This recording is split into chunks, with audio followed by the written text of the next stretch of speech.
दोस्तों, अगर मैं आपसे पूछूं कि दुनिया की सबसे ताकतवर ऊर्जा स्रोत क्या है, तो शायद आप सोलर एनर्जी, विंड एनर्जी या फिर हाइड्रोजन फ्यूल का नाम लेंगे। लेकिन असलियत में ये सिर्फ बैकअप विकल्प है। असली मास्टर प्लान तो कुछ और ही है, और ये प्लान ऐसा है कि अगर पूरा हो जाए तो भारत ऊर्जा के क्षेत्र में आत्मनिर्भर ही नहीं बल्कि दुनिया का अगला सुपर पावर बन सकता है।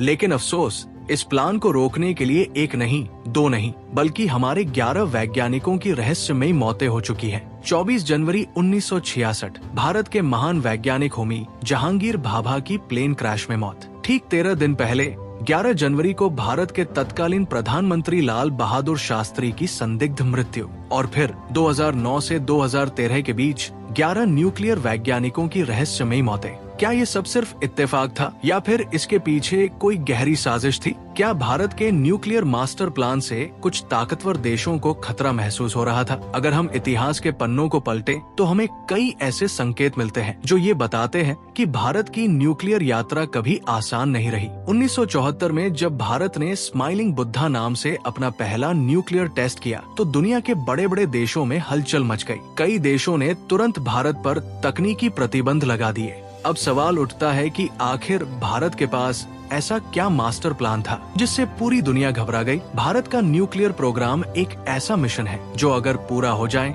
तो भारत को ऊर्जा के क्षेत्र में अजेय बना सकता है। लेकिन इस मिशन की शुरुआत एक बहुत ही चौंकाने वाली सच्चाई से होती है। क्या आप जानते हैं कि न्यूक्लियर प्लांट्स के लिए जिस ईंधन यानी यूरेनियम की जरूरत होती है, भारत के पास उसका केवल 1% रिजर्व है? जी हाँ, सिर्फ 1%। तो फिर भारत ने न्यूक्लियर एनर्जी की ओर कदम क्यों बढ़ाया? क्योंकि भारत के पास एक और खजाना है, थोरियम। भारत के पास दुनिया का 33% थोरियम रिजर्व मौजूद है और ये खजाना छिपा है पूर्वी घाट के क्षेत्रों में। अब सवाल उठता है कि जब हमारे पास यूरेनियम की कमी है लेकिन थोरियम भरपूर मात्रा में है तो हमें क्या करना चाहिए? यही था भारत का मास्टर प्लान। यहाँ आता है भारत का सबसे बड़ा मास्टर प्लान, जिसे तैयार किया था महान वैज्ञानिक होमी जहांगीर भाभा ने। उन्होंने भारत के लिए एक 3 चरणीय न्यूक्लियर प्रोग्राम तैयार किया, जिसे अगर सही से लागू कर दिया जाए तो भारत को कभी किसी देश से ऊर्जा मांगने की जरूरत नहीं पड़ेगी। लेकिन इस योजना को रोकने के लिए दुनिया की सबसे ताकतवर एजेंसियों ने साजिशें रची।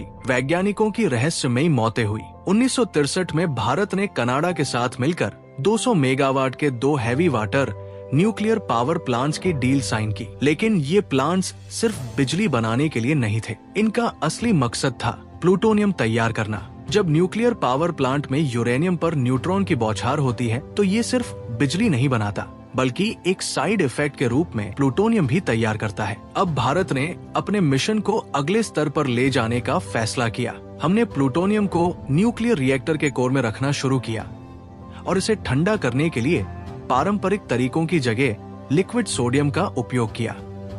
लेकिन असली गेम चेंजर तब आया जब भारत ने इस सिस्टम के चारों ओर यूरेनियम की जगह थोरियम को भर दिया।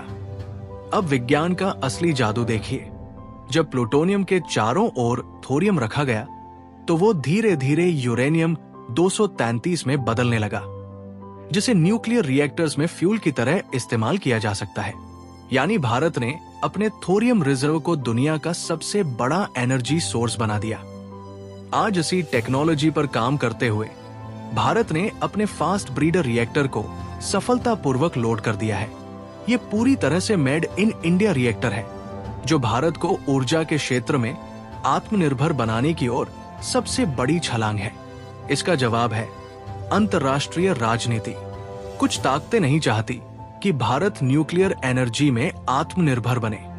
अंतर्राष्ट्रीय बाजार में हर देश हमें रोकने की कोशिश कर रहा है। हमें अपने न्यूक्लियर उपकरण खुद तैयार करने पड़ रहे हैं क्योंकि विदेशी कंपनियां हमें टेक्नोलॉजी देने से मना कर रही है। रतब एक नई क्रांतिकारी तकनीक पर काम कर रहा है, गूगल 2 रिएक्टर। ये ठीक वैसा ही रिएक्टर होगा जैसा आपने आयरन मैन की मूवी में उसकी चेस्ट पर देखा था। अब सवाल उठता है, क्या भारत इस तकनीक में भी दुनिया को पीछे छोड़ सकता है? अगर आप चाहते हैं कि भारत इस तकनीक में सबसे आगे बढ़े तो इस वीडियो को जितना ज्यादा हो सके शेयर करें, लाइक करें और कमेंट बॉक्स में जय भारत जरूर लिखें। और हमारे चैनल को सब्सक्राइब करना बिल्कुल न भूलें। हमें आपके साथ की बहुत ज्यादा जरूरत है।